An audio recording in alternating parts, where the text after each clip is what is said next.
হৃদয় তখন ভরসা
উদযাপন করি।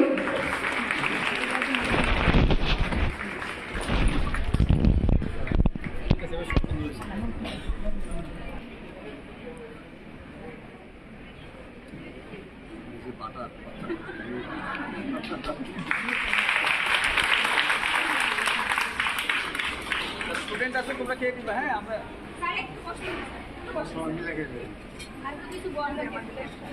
আন্তর্জাতিক হৃদয় দিবস উপলক্ষে আজকের বর্ণাঢ্য র্যালি এবং র্যালি পরবর্তী আলোচনা সভা কেক কাটা ইত্যাদি সুন্দর একটি আনন্দঘন পরিস্থিতির মধ্য দিয়েই আজকের আলোচনা সভা শুরু হয়েছে।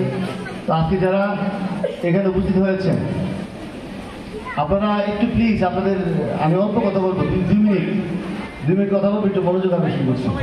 তো আজকের এই দিনটি অনেক তাৎপর্যপূর্ণ এই জন্য যে আমরা যারা এই পৃথিবীর আলো দেখেছি কেউ না কেউ কোনো না কোনোভাবে কোনো না কোনো মিডওয়াইফের মাধ্যমে বা সাহায্যে এই দুনিয়ার বা পৃথিবীর আলো দেখেছি। সো আমি মনে করি আজকের দিনটি অনেক তাৎপর্যপূর্ণ আপনাদের জন্য যেমন আমাদের সকলের জন্যই তেমন। আমি আমার ব্যক্তিগত জীবনের কথা বলি। আমার বড় বোনটা সুইজারল্যান্ডের এক ভদ্রমহিলা মিস গিবসন এবং আমার হচ্ছে মিস ব্রাউন। এই দুইজনের হাতে আমরা দুইজন। তারা একসময় সুইজারল্যান্ড থেকে নিউজিল্যান্ড থেকে সুইজারল্যান্ড থেকে কিন্তু তৎসময়ে এই বিভিন্ন মিশনারিগুলোতে মিডিয়াতে কিন্তু এসে কাজ করতে বা ডাক্তার এসে কাজ করতো। আমার আমরা এখনো সব সত্য গল্প বলে তাদের মনে আছে আমার এখন মিস গিবসন মিস ব্রাউন তাদের কথা বলে আমার আম্মা।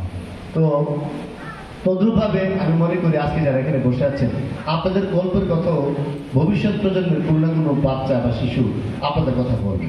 তো একটা মহান পেশা আমি মনে করি এবং এই পেশাটা এমন একটা পেশা যে আমাদের দেশে আমাদের প্রধান উপদেষ্টা মহোদয় বলেছেন যে আমাদের কিন্তু খুবই সম্ভাবনাময় খাত হচ্ছে এই খাতটা বর্তমানে। এবং আপনাদের হয়তো বা এমন হতে পারে দেখবেন আপনারা পাশ করার আগে এমন একটা পরিস্থিতি তৈরি হতে পারে আমাদের দেশ থেকে হাজার বিডিওয়াইফ এবং ডিপ্লোমা নার্স যারা আছেন তারা কিন্তু বিদেশে যাওয়ার একটা পথ সুগম হতে পারে।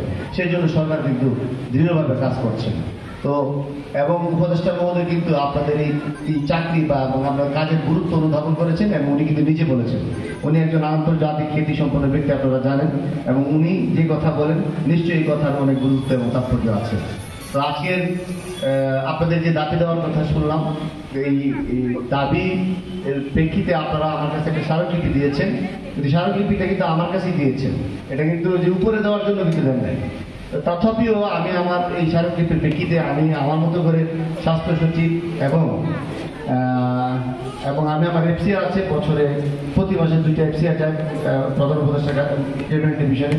আমি এফসিআর আপনাদের বিষয়টা উল্লেখ করবো এবং আমি আমার যখনই সুযোগ হবে আমি আপনাদের বিষয়টা পজিটিভভাবে তুলে ধরবো। এবং আমি আমার সিভিল সার্জন মহোদয়কে অনুরোধ করছি, ওনারও কয়েকদিন পর সিভিল সার্জন কনফারেন্স আছে ঢাকায়, উনিও বিষয়টা উত্থাপন করবেন পজিটিভলি, আপনিও বিষয়টা উত্থাপন করবেন পজিটিভলি এটা। এবং উনি হয়তো বা ঢাকা যাওয়ার আগে আমার চিঠি যাবে স্বাস্থ্য মন্ত্রণালয় এবং ক্যাবিনেট ডিভিশনে। তো আজকে ভালোই হইল, আমি কাছ থেকে আপনাদের যে দাবিটা শুনতে পেলাম, আমি কিন্তু আপনাদের স্মারকলিপি পরে দাবিটা তেমন বুঝতে পারিনি। তো যাই হোক, আজকে আমাকে একটা সুন্দর একটা মহতী অনুষ্ঠানে অতিথি করেছেন, আমি সেই জন্য আপনাদেরকে কৃতজ্ঞতা জানাচ্ছি। এবং আপনাদের যে পেশা, এই পেশাটা আপনারা দেখেন, আপনারা আমাদের দেশ কেরালা থেকে অনেক দাস পৃথিবীর বিভিন্ন জায়গায় কাজ করে এবং তাদের সুনাম এবং দক্ষতা অনেক বেশি। আমি তদ্রুপভাবে চিন্তা করি যে আপনারা কাজ শিখবেন, কাজের পাশাপাশি আপনাদের আচার আচরণ, বিহেভিয়ার এবং কিভাবে একটা মানুষকে সেবা প্রদানের মানে সর্বোচ্চ শিখরে পৌঁছাতে সে কাজটুকু করবেন। আমাদের কিন্তু এই দিক থেকে একটু লেগিংস আমাদের আছে। আপনারা কাজ করেন কিন্তু আপনাদের মানে আপনাদের টেম্পো বা আপনাদের মেজাজটাকে ধরে রাখতে পারেন না সেবা দেওয়ার ক্ষেত্রে। কারণ একজন অসুস্থ রুগী সে কিন্তু তার আপনার কন্ডিশনে না, সে আপনি সুস্থ, সে অসুস্থ। তো অসুস্থ রুগীর আচার আচরণ অসুস্থতার মতোই হবে, সে সুস্থ আচরণ করবে না। তো তার আচরণে খেপা যাবে না, তার আচরণে তাকে আরো বেশি সহনশীল হয়ে আপনাদেরকে সেবার মানসিকতা নিয়ে কাজ করতে হবে। আপনাদের লেখাপড়া সব ঠিক আছে। আমি পাবলিক হেলথে যখন মাস্টার্স করি, আপনাদের মধ্যে একটা মেয়ের সাথে আমার মানে পড়ার সুযোগ হয়েছিল। আমি দেখলাম যে তারা কিন্তু কোনো অংশে কম জানে না, অনেক যারা মেডিকেলে পড়ে তাদের চেয়ে কোনো অংশে কম জানে না, তারা অনেক ভালো জানে এবং আমি অনেক তার কাছ থেকে অনেক শিখেছি। তো আমি মনে করি যে আপনারাও অনেক ভালোভাবে শিখছেন এবং আপনাদের শিক্ষাটা পেশাগত জীবনে আপনারা মানবতার খাতির কাজে লাগবে। আপনি অনেক বড় শিক্ষিত হলেন কিন্তু আপনার মানবিকতা নাই, আপনার মানবতা নাই, তাহলে কিন্তু লাভ নাই। আপনাদের পেশাটা সরাসরি কিন্তু মানবতার সাথে একেবারে রিলেটেড। আপনারা যদি পেশাজীবী হন, পাশাপাশি খুব বেশি মানবিক হন এবং আপনাদের মধ্যে দেখবেন যারা সবচেয়ে বেশি মানবিক সে সবচেয়ে বেশি এগিয়ে যাবে এবং আপনাদের বিশ্ব দরবারে আপনাদের দ্বার উন্মোচিত হওয়ার অপেক্ষায় দেখবেন হয়তো খুব শীঘ্রই আপনাদের জন্য প্রচুর সম্ভাবনা তৈরি হবে বিদেশে এবং এখনো হচ্ছে আরো হবে। তো এই আপনাদের আরো শুভকামনা ব্যক্ত করি এবং আপনাদের যে দাবি দেওয়া এগুলো আমি সরকারকে উদ্বোধন কর্তৃপক্ষকে জানাবো, এই আশাবাদ ব্যক্ত করে এবং আমরা আমাদের দাবি দেওয়ার বিষয়ে স্যার যেভাবে দিক